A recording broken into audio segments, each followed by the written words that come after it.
मार्गशीर्ष मास अध्याय 2 सत्यव्रत की महिमा। एक समय की बात है, एक नगर में एक अत्यंत धर्मपरायण ब्राह्मण दंपति रहते थे। वे सदा सत्य बोलने वाले, अतिथि सेवा में तत्पर और भगवान विष्णु के उपासक थे। परंतु उनके जीवन में एक दुख था, उनके कोई संतान नहीं थी। इस कारण वे सदैव उदास रहा करते थे। एक दिन ब्राह्मण अपनी पत्नी से बोला, देवी, हमने बहुत यज्ञदान किए, कई मंदिरों में दर्शन किए, परंतु भगवान हमें संतान नहीं देते। लगता है पूर्वजों की पूजा में कहीं त्रुटि है। उसकी पत्नी बोली, प्रभु, धर्म का मार्ग कठिन होता है, धैर्य न खोए। किसी पवित्र पुरुष या देवव्रत से हमें निश्चित फल मिलेगा। इसी चर्चा में दिन बीत रहे थे कि मार्गशीर्ष मास का पावन समय आया। घर घर में श्री कृष्ण और श्री नारायण की पूजा की तैयारियां चल रही थीं। नगर में संतों का आगमन भी हुआ। एक दिन उनके घर एक वृद्ध तपस्वी संत पधारे। दंपति ने पूरे भक्तिभाव से उनका स्वागत किया, पैर धोए, भोजन कराया और विनम्रता से बोले, महात्मन, यदि आपकी कृपा हो जाए तो हमारे जीवन का दुख दूर हो सकता है। संत मुस्कुराए और बोले, चिंता मत करो, तुम दोनों सच्चे भक्त हो। मार्गशीर्ष मास में भगवान विष्णु की विशेष पूजा होती है।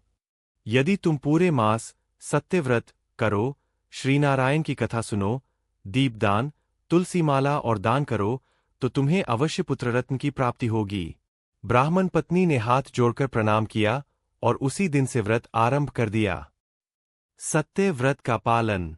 उन्होंने इस प्रकार व्रत किया। रोज स्नान कर श्रीरी की पूजा, तुलसी पर जल अर्पण, दीपदान रात के समय, अतिथियों को भोजन, गरीबों को वस्त्र और आहार, हर कार्य में सत्य का पालन, श्री कृष्ण नाम का निरंतर जप, श्री नारायणाय नमः। उनके हृदय में बस एक ही भावना थी, भगवान की इच्छा सर्वोपरि है। धीरे धीरे उनके घर में सकारात्मक परिवर्तन होने लगे। दुख दूर होने लगे, सुख बढ़ने लगा। प्रकट हुआ वरदान। मास पूर्ण होने पर संत फिर आए। उन्होंने उस दंपति से कहा, भगवान विष्णु तुम पर अत्यंत प्रसन्न है। आने वाले समय में तुम्हारी गोद पुत्र से भर जाएगी। कुछ ही महीनों में वह भविष्यवाणी सच हो गई।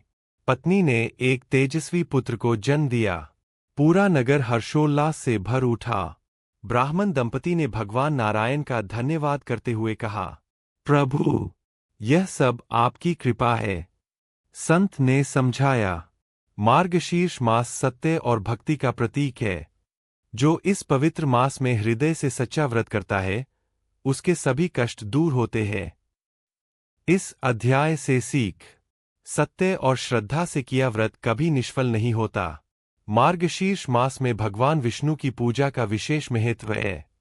दान, अतिथि सम्मान और सत्कर्म से सभी पाप नष्ट होते हैं। धैर्य और विश्वास से हर दुख का अंत होता है।